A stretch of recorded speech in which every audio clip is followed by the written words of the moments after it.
Right, ಜಗತ್ತಿನ interesting ಸುದ್ದಿಗಳನ್ನ quick ಆಗಿ ಹೇಳ್ತೇನೆ ಕ್ರಿಕೆಟ್ ರೌಂಡ್ ಅಪ್ ನಲ್ಲಿ. ನಾನು ಶಾಂತಾ. ನೀವು ಸುದ್ದಿಯಾನದ ಸಬ್ಸ್ಕ್ರೈಬರ್ ಆಗೋದಕ್ಕೆ ಮರಿಬೇಡಿ. ಇಂಗ್ಲೆಂಡ್ ವಿರುದ್ಧದ ಮೊದಲ ಟೆಸ್ಟ್ ಪಂದ್ಯದಲ್ಲಿ ಭಾರತ 5 ವಿಕೆಟ್ಗಳ ಅಂತರದಲ್ಲಿ ಸೋಲು ಕಾಣುವ ಮೂಲಕ ಅನಗತ್ಯ ದಾಖಲೆಯನ್ನು ಬರೆದಿದೆ. 148 ವರ್ಷಗಳ ಟೆಸ್ಟ್ ಕ್ರಿಕೆಟ್ ಇತಿಹಾಸದಲ್ಲಿ ಪಂದ್ಯವೊಂದರಲ್ಲಿ ತಂಡದ ಪರ 5 ಶತಕ ಬಾರಿಸಿ ಕೂಡ ಸೋಲು ಕಂಡ ಮೊದಲ ತಂಡ ಎನ್ನುವ ಕುಖ್ಯಾತಿಗೆ ಭಾರತ ಪಾತ್ರವಾಗಿದೆ. ಈ ಪಂದ್ಯದಲ್ಲಿ ಯಶಸ್ವಿ ಜೈಸ್ವಾಲ್, ಶುಭ್ಮನ್ ಗಿಲ್, ಕೆಎಲ್ ರಾಹುಲ್ ಹಾಗೆ ರಿಷಬ್ ಪಂತ್ 2 ಶತಕಗಳನ್ನು ಬಾರಿಸಿದರು. ಭಾರತ ತಂಡದ ಮಾಜಿ ಆಟಗಾರ ದಿನೇಶ್ ಕಾರ್ತಿಕ್ ಟೀಂ ಇಂಡಿಯಾವನ್ನ ನಾಯಿಗೆ ಹೋಲಿಕೆ ಮಾಡಿದ್ದು ಈ ಬಗ್ಗೆ ಸಾಕಷ್ಟು ಚರ್ಚೆ ಆಗ್ತಾ ಇದೆ. ಭಾರತ ಸೋಲಿನ ಬಗ್ಗೆ ಮಾತನಾಡಿದಂತ ದಿನೇಶ್ ಕಾರ್ತಿಕ್, ನನ್ನ ಪ್ರಕಾರ ಭಾರತ ತಂಡದ ಬ್ಯಾಟಿಂಗ್ ಡಾಬರ್ ಮ್ಯಾನ್ ನಾಯಿ ಅಂತಿದೆ. ಅದರ ತಲೆ ಚೆನ್ನಾಗಿದೆ, ಮಧ್ಯಭಾಗ ಸರಿಯಾಗಿದೆ, ಆದರೆ ಅದಕ್ಕೆ ಬಾಲವಿಲ್ಲ. ಟೀಂ ಇಂಡಿಯಾ ಬ್ಯಾಟಿಂಗ್ ಲೈನಪ್ ಕೂಡ ಡಾಬರ್ ಮ್ಯಾನ್ ನಾಯಿ ತರ ಇದೆ ಎಂದಿದ್ದಾರೆ. ಭಾರತ ವಿರುದ್ಧದ 4ನೇ ಇನ್ನಿಂಗ್ಸ್ನಲ್ಲಿ ಶತಕ ಗಳಿಸುವ ಮೂಲಕ ಇಂಗ್ಲೆಂಡ್ ಓಪನರ್ ಬೆನ್ ಡಕೆಟ್ ವಿಶ್ವ ದಾಖಲೆಯನ್ನು ಬರೆದಿದ್ದಾರೆ. ಬೆನ್ ಡಕೆಟ್ 121 ಎಸೆತಗಳಲ್ಲಿ ತಮ್ಮ ಶತಕವನ್ನು ಕಂಪ್ಲೀಟ್ ಮಾಡಿದ್ದಾರೆ. 2010ರಿಂದ 4ನೇ ಇನ್ನಿಂಗ್ಸ್ನಲ್ಲಿ ಶತಕ ಗಳಿಸಿದ 2ನೇ ಇಂಗ್ಲೆಂಡ್ ಓಪನರ್ ಎಂಬ ಹೆಗ್ಗಳಿಕೆಗೆ ಭಾಜನರಾಗಿದ್ದಾರೆ. ಬೆನ್ ಡಕೆಟ್ಗಿಂತ ಮುನ್ನ ಈ ದಾಖಲೆ ಇಂಗ್ಲೆಂಡ್ನ ಮಾಜಿ ನಾಯಕ ಆಲ್ಸ್ಟೈರ್ ಕುಕ್ ಅವರ ಹೆಸರಿನಲ್ಲಿತ್ತು. ಲೀಡ್ಸ್ನಲ್ಲಿ ಇಂಗ್ಲೆಂಡ್ ವಿರುದ್ಧದ ಪಂದ್ಯದಲ್ಲಿ ಭಾರತ ಸೋಲು ಕಂಡಿದೆ. ಭಾರತದ ಸೋಲಿಗೆ ಕಳಪೆ ಫೀಲ್ಡಿಂಗ್ ಕೂಡ ಕಾರಣ. ಅದರಲ್ಲೂ ಯಶಸ್ವಿ ಜೈಸ್ವಾಲ್ ಅಂತೂ ಬರೋಬ್ಬರಿ 4 ಕ್ಯಾಚ್ಗಳನ್ನು ಡ್ರಾಪ್ ಮಾಡಿದ್ರು. ಭಾರತ ಗೆಲುವಿಗಾಗಿ ಹೆಣಗಾಡ್ತಾ ಇದ್ದಾಗ ಯಶಸ್ವಿ ಜೈಸ್ವಾಲ್ ಬೌಂಡ್ರಿಯಲ್ಲಿ ಡ್ಯಾನ್ಸ್ ಮಾಡ್ತಾ ಇದ್ರು. ಈ ವಿಡಿಯೋ ಈಗ ಸಾಮಾಜಿಕ ಮಾಧ್ಯಮದಲ್ಲಿ ಸಾಕಷ್ಟು ವೈರಲ್ ಆಗ್ತಾ ಇದೆ. ಸೋಲುವ ಹಂತದಲ್ಲೂ ಕೂಡ ಖುಷಿಯಲ್ಲಿ ಡ್ಯಾನ್ಸ್ ಮಾಡ್ತಾರಲ್ಲ ಅಂತ ಫ್ಯಾನ್ಸ್ ಕಿಡಿಕಾರಿದ್ದಾರೆ. ಮೊದಲ ಟೆಸ್ಟ್ ಪಂದ್ಯದಲ್ಲಿ ಭಾರತ ಸೋತಿದ್ದು ಈ ಬಗ್ಗೆ ಮಾತನಾಡಿರುವಂತಹ ಸುನಿಲ್ ಗವಾಸ್ಕರ್, ಇಂಗ್ಲೆಂಡ್ಗೆ ಸಂಪೂರ್ಣ ಕ್ರೆಡಿಟ್ ಸಲ್ಲಬೇಕು ಎಂದಿದ್ದಾರೆ.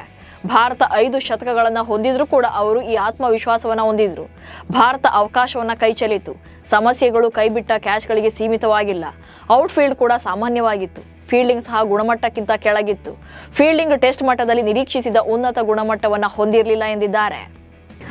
ಭಾರತ ಇಂಗ್ಲೆಂಡ್ ನಡುವಿನ ಪಂದ್ಯದಲ್ಲಿ ಕನ್ನಡಿಗ ಕೆಎಲ್ ರಾಹುಲ್ ಅವರ ಮಾತುಗಳು ಸಾಕಷ್ಟು ವೈರಲ್ ಆಗ್ತಾ ಇವೆ. ಅದು ಕೂಡ ಕನ್ನಡದಲ್ಲೇ ಕಮ್ಯುನಿಕೇಟ್ ಮಾಡಿರುವಂತಹ ವಿಡಿಯೋ ಇದು.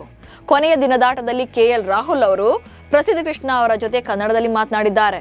ಬೌಲಿಂಗ್ ಮಾಡ್ತಾ ಇದ್ದಂತ ಪ್ರಸಿದ್ಧ್ಗೆ ಕನ್ನಡದಲ್ಲಿ ರಾಹುಲ್ ಕೆಲವು ಸಲಹೆಗಳನ್ನು ನೀಡಿದ್ದಾರೆ. ಮಗ ಪ್ರಸಿದ್ಧ್, ಹೀಗೆ ಇರ್ಲಿ, ಒಂದು ಹೋದ್ರೆ ಪರವಾಗಿಲ್ಲ ಅಂತಾರೆ. ಆಗ ಪ್ರಸಿದ್ಧ ಕೃಷ್ಣ ಒಳಗಡೆ ಬೌಲಿಂಗ್ ಮಾಡೋಕೆ ಪ್ರಯತ್ನ ಮಾಡ್ತಿದ್ದೀನಿ ಎಂದಿದ್ದಾರೆ. ಅದಕ್ಕೆ ಮತ್ತೆ ಕನ್ನಡದಲ್ಲೇ ಹೇಳುವಂತ ರಾಹುಲ್, ಬೇಡ ಚೆನ್ನಾಗಿ ಹೋಗ್ತಿದೆ, ಅಲ್ಲೇ ಇರ್ಲಿ ಎಂದಿದ್ದಾರೆ.